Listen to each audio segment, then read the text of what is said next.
오늘 우리 주신 하나님 말씀 마태복음 26장 20절부터 25절까지입니다. 한 절씩 교독하겠습니다. 저녁 때가 되어서 예수께서는 12 제자와 함께 식탁에 앉아 계셨다. 그들이 먹고 있을 때 예수께서 말씀하셨다. 내가 진정으로 너희에게 말한다. 너희 가운데 한 사람이 나를 넘겨줄 것이다. 그들은 몹시 걱정이 되어 저마다 주님 나는 아니지요 하고 말하기 시작하였다. 예수께서 대답하셨다. 나와 함께 이 대접에 손을 담근 사람이 나를 넘겨줄 것이다. 인자는 자기에 관하여 성경에 기록되어 있는 대로 떠나가지만 인자를 넘겨주는 그 사람은 화가 있다. 그 사람은 차라리 태어나지 않았더라면 자기에게 좋았을 것이다. 예수를 넘겨줄 사람인 유다가 말하기를 선생님 나는 아니지요 하니 예수께서 그에게 내가 말하였다 하고 대답하셨다. 아멘. 화면에는 하나님의 뜻이었을까 하는 제목을 써놨는데 제가 주보의 최종적인 제목은 가룟 유다 딜레마라고 그렇게 해놨습니다. 하나님의 뜻에 관한 이야기를 좀 나눠보겠습니다. 지난주까지 읽었던 마태복음 24, 25장은 마태의 5개 설교 묶음 중에 마지막 대목이었습니다. 종말에 관한 이야기를 주로 담고 있는 설교 그리고 비유였죠. 이어서 26장부터는 마태 드라마의 절정과 결말에 이르르죠. 드라마가 흥미로우려면 결말을 몰라야 할 텐데 예수가 십자가형을 받고 죽으셨다 부활하셨다는 것은 다 아는 이야기입니다. 너무 많이 스포된 그런 사실이죠. 근데 생각해 보면 우리의 삶도 모두 죽음으로 마감되는 결론이 뻔한 드라마이기도 합니다. 그렇다면 이같이 결말이 정해진 삶을 어떻게 살 것인가 하는 것이 더 중요할 겁니다. 마태복음 26장, 27장에는 예수의 죽음에 얽힌 여러 사람이 등장하며 그들의 삶, 신뢰와 배반 이야기를 전해주는데요. 26장 1, 2절에 따르면 예수님께서 이 모든 말씀을 마치시고 제자들에게 2절에서 이렇게 말씀하시죠. 너희가 아는 대로 이틀이 지나면 유월절인데 인자가 넘겨져서 십자가에 달릴 것이다. 자신이 붙잡혀 십자가에 처형될 것이라고 예고를 하십니다. 그동안 유대교의 성전체제 정면으로 도전하고 또 종교 권력의 정점에 있던 이들과 논쟁을 벌이신 예수를 예루살렘의 권력자들은 그냥 놔둘 수 없었을 것이고 그래서 예수님도 돌아가는 분위기 이런 것들을 보면서 당연히 자신에게 무슨 일이 닥칠지 예견하실 수 있었을 겁니다. 십자가형은 그래서 급작스러운 게 아니라고 할 수 있습니다. 예수님은 그동안 자신이 선포하셨고 행하셨고 걸으셨던 길이 죽음과 있다 있으리라 충분히 추측하셨을 거예요. 아무튼 예수의 죽음 예고에 이어서 한 여자가 예수에게 값진 향유 한 옥합을 부어드리며 그의 죽음을 기리는 퍼포먼스를 행합니다. 6절부터 13절까지 이야기고요. 그러나 이와 달리 이어지는 이야기에는 12 제자 중 하나였던 가룟 유다의 배반 그리고 베드로가 예수를 모른다고 부인할 것이라는 예고와 그 말대로 베드로가 예수님을 부인하는 모습이 언급됩니다. 마태는 무명의 한 여자의 행동과 제자들의 모습을 대조적으로 보여주려고 했던 것 같아요. 예수님의 주변 인물들이 이 드라마의 절정에서 어떤 일들을 하고 있는지, 삶에서 어떤 선택들을 하고 있는지를 보여주려 했던 것 같습니다. 오늘 본문은 그 중에 예수를 팔아넘긴 가룟 유다의 배반에 대한 이야기이죠. 14절에서 16절을 보면 유다가 예수를 대제사장들을 찾아가서 거래하는 장면이 나옵니다. 내가 예수를 여러분에게 넘겨줄 텐데 얼마를 주겠소? 라고 거래하죠. 그들은 은돈 30립을 줍니다. 그리고 그때부터 유다는 예수를 넘겨주려고 기회를 노렸다. 은돈 30립은 당시 목동들이 받는 1년치 연봉 정도였다 그래요. 그렇게 큰 금액은 아니었다고 봤는데 아무튼 그것을 받고 기회를 노리다 결국 예수께서 겟세마네 동산에서 기도하고 계시던 야밤을 틈타 예수를 넘겨줍니다. 유다가 왜 배신하게 되었는지에 대해서는 여러 추측들이 있어요. 하나는 예수가 군사를 모아서 폭력적으로 이 지배 세력을 치실 줄 알았는데 그것을 거절한 것 같아 실망했다. 뭐 이런 이야기도 있고요. 또는 예수가 예루살렘에 와서도 좀 미기적거리는 그런 모습을 보이시니까 그냥 궁지로 몰아넣으면 예수께서 기적적인 능력을 발휘하시지 않을까. 뭐 이런 생각을 해서 그렇다. 혹은 뭐 유다가 돈에 눈이 멀어서 그렇다. 뭐 다양한 상상과 이야기들이 있습니다만 사실 어느 것도 분명하지 않죠. 오늘 본문에서 우리가 생각해 보려는 것은 가룟 유다가 예수를 배신한 일은 하나님께서 미리 정해 놓으신 것일까라고 하는 이야기 점입니다. 21절에 이런 말씀이 있죠. 예수께서 제자들에게 말씀하십니다. 너희 가운데 한 사람이 나를 넘겨줄 것이다. 그리고 23절에서는 나와 함께 이 대접에 손을 담그는 사람이 나를 넘겨줄 것이다. 그렇게 말씀을 하십니다. 여기에서 유추해 보면 제자 중 누군가 특정해서 가룟 유다가 예수님을 배반할 것을 예수님이 아셨고 그것이 미리 정해진 것처럼 그렇게 들립니다. 이에 대해서 보통 이런 논리를 펼치죠. 예수님의 십자가 사건은 이미 예언되어 있고 그 예언이 이루어지려면 가룟 유다가 반드시 배신해야 했다. 사도행전 1장 16절에도 보면 제자들이 가룟 유다 사건을 후에 이제 해석을 하는데 성경에 이런 예언이 있고 그 일이 이루어진 것이다. 이렇게 말씀을 하기도 합니다. 그러니까 유다의 배반은 하나님이 미리 정하신 예언된 하나님의 뜻이라는 거죠. 근데 여기에서 이제 문제가 생기죠.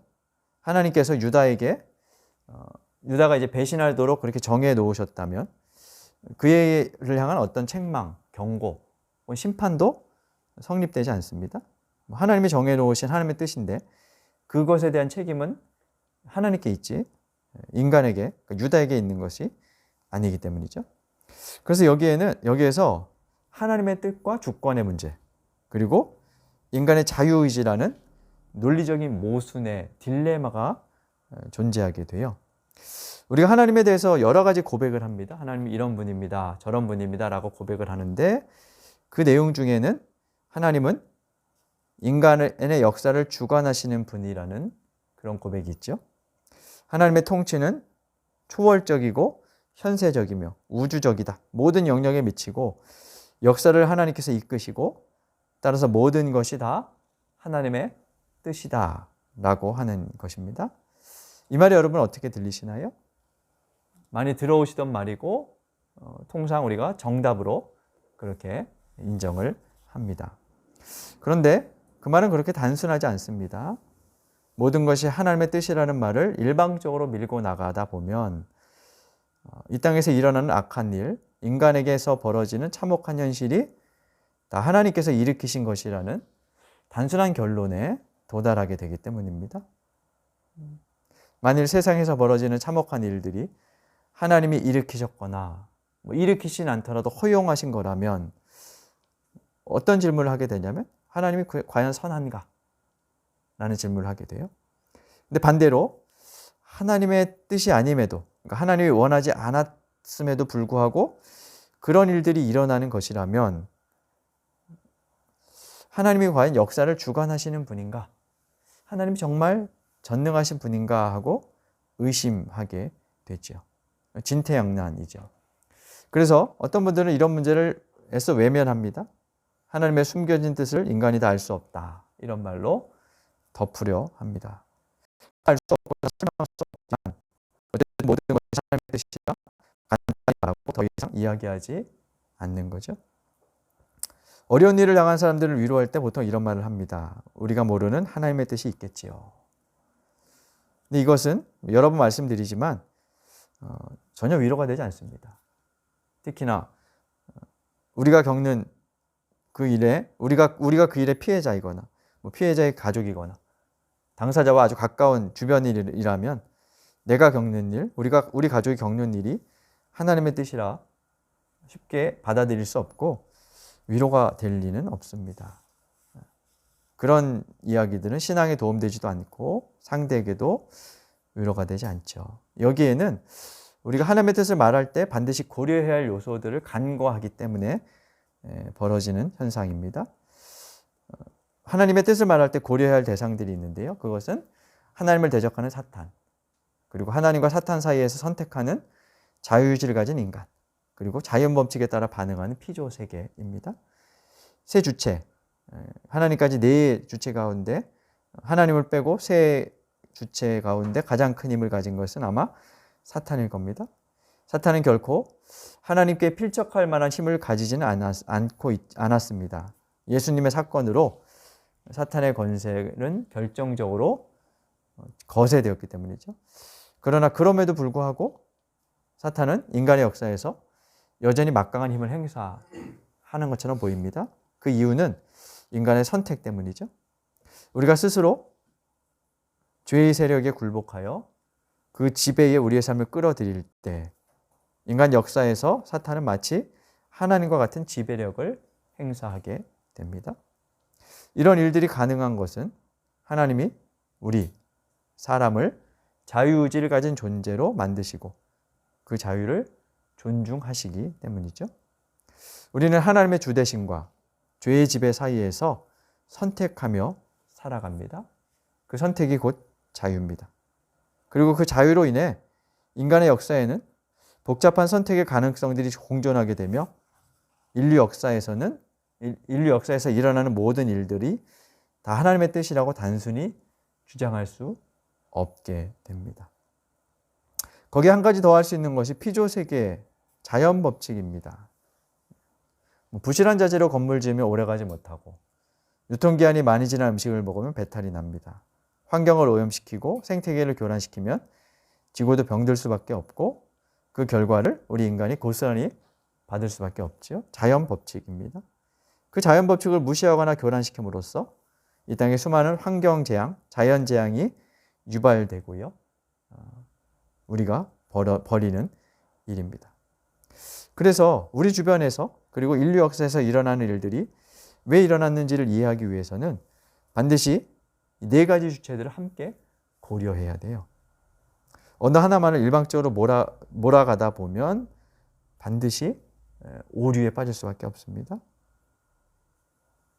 인간이 악한 선택으로 말미암아 일어난 일들, 탐욕과 부패로 발생하는 일들을 하나님의 뜻이라 정당화하게 되는 거죠. 앞서 말씀드린 것처럼 가룟 유다가 예수님을 배반한 일에 대해서 사도행전 1장 16절은 그 일이 성경이 미리 예고한 대로 이루어진 것이다 말합니다. 이는 이 세상에서 일어나는 모든 악한 일마저 다 하나님의 계획 가운데서 하나님이 일으키신 것으로 생각을 하게 만듭니다. 그래서 질문하는 거죠. 가룟 유다가 뭘 잘못했냐? 악한 배역을 맡았을 뿐이다. 성경은 유다가 예수를 배반한 것이 결코 선한 일이 아니었음을 분명하게 말하죠. 그래서 오늘 본문 26장 24절에서 예수님은 이렇게 말씀합니다. 인자를 넘겨주려는 그 사람은 화가 있다. 그 사람은 차라리 태어나지 않았더라면 자기에게 좋았을 것이다. 이 말씀은 유다가 억지로 떠맡은 필연적인 역할을 수행했다는 뜻이 아니고 스스로 선택한 길에 대해서 책임을 져야 한다는 의미를 담고 있어요. 너희 중에 한 사람이 나를 넘겨줄 것이라는 말을 듣고 제자들은 걱정하며 묻죠. 22절에 보면 저마다 주님 나는 아니지요 하고 묻습니다. 무슨 뜻일까요? 저는 아니죠 라고 묻는 이 심리는 뭘까요? 다 두려워하고 있었다는 거죠. 다 두려워하고 있었고 소극적이든 적극적이든 이런 배반의 유혹에 시달리고 있었다는 의미입니다. 그게 전혀 없었다면 난 아닙니다 이렇게 얘기를 했을 텐데, 그죠? 그 선택의 갈등, 거기에 시달리고 있었다는 거죠. 그럼에도 그들은 유다와는 다른 선택을 했습니다. 물론 도망치고 뭐 이러긴 했습니다만 적어도 유다와 같은 행동을 하지는 않았죠. 성경은 한편으로는 모든 일들이 하나님의 계획대로 일어난 것이라 말하기도 하고요. 다른 한편으로는 인간이 선택한 일이다. 그래서 인간이 책임져야 한다라고 말하기도 합니다. 이 두 가지는 논리적으로 모순입니다.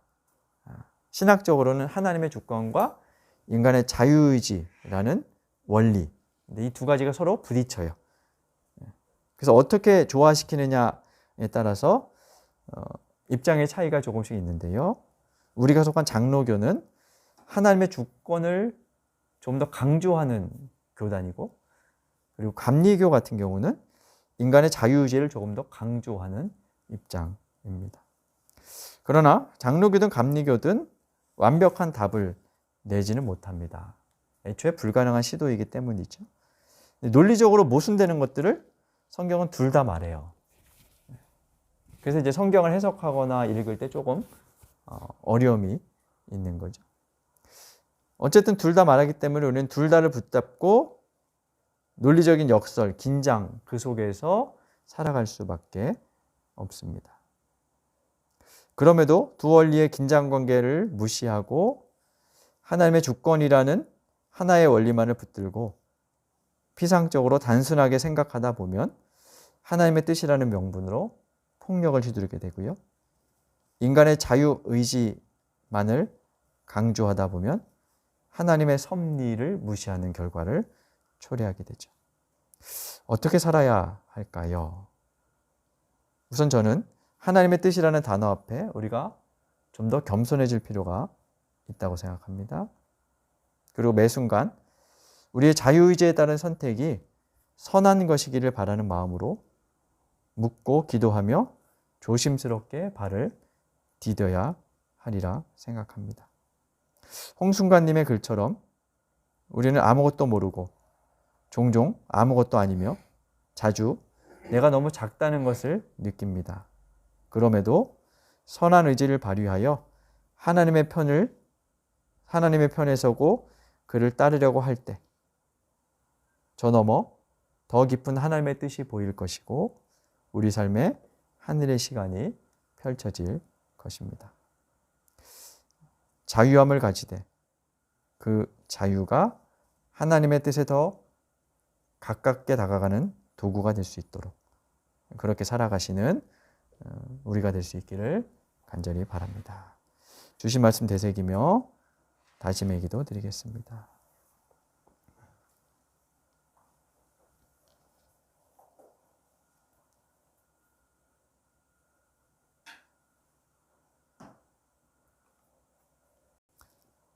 하나님, 우리는 우리의 자유와 하나님의 뜻 사이에서 고민하며 살아갑니다. 바라기는 우리의 자유로운 선택이 하나님의 뜻에도 어울려 선을 이루어가는 여정이 되기를 원합니다. 아무것도 모르고 아무것도 아니며 하나님을 닮기에는 너무 작은 우리의 삶에 하나님께서 찾아와 주시고 그리하여 우리 삶에 하늘의 시간이 펼쳐지게 하여 주옵소서.